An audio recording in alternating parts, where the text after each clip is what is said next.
For every 100 fish that come out, that go out to sea, 95 don't come back. And that's quite a significant cause of concern for us here in Ireland.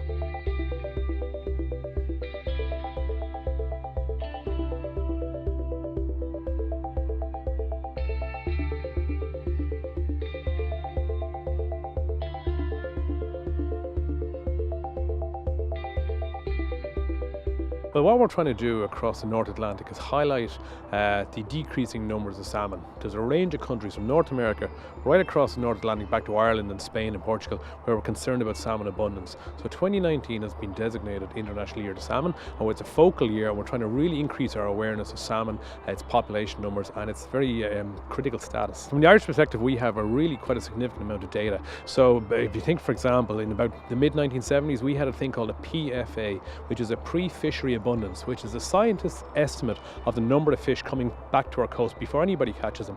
That number is about 1.7 million fish. Last year we reckon a number of between 250 and 300,000 fish. Another issue for us of great concern is what we call the marine mortality.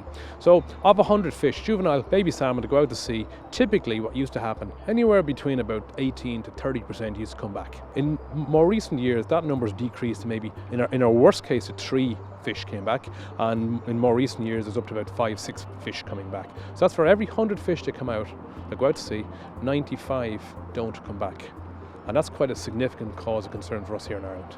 We've stopped commercial fishing off the Faroe Islands for quite a number of years, and we've significantly limited the subsistence fishery off the west coast of Greenland. We've also had a number of agreements with our compatriots in places like America, Canada, Greenland, Russia, Norway, about how we manage salmon and how we try and report on salmon so we can report on a consistent basis and minimise the mortality of salmon at sea.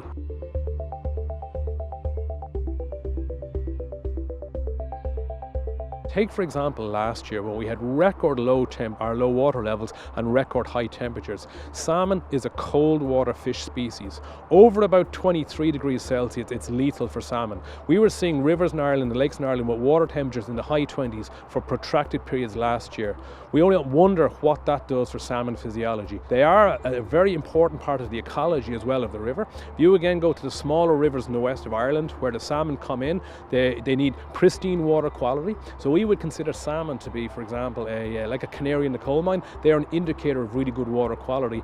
If you take today's figures and pivot them forward and say, well, if we keep going on the same trend, where will we be in 2029? Where will we be in 2039? And that's a slightly worrying thought at the moment, because if the trend continues, we'll be in a much worse position in 2029 and 2039. So it's really now time that we take action, that we really look at our salmon policies, look at what we're doing to species, and seeing not so much controlling the controllables. We've done that. It's what more can we do to improve the survival of salmon?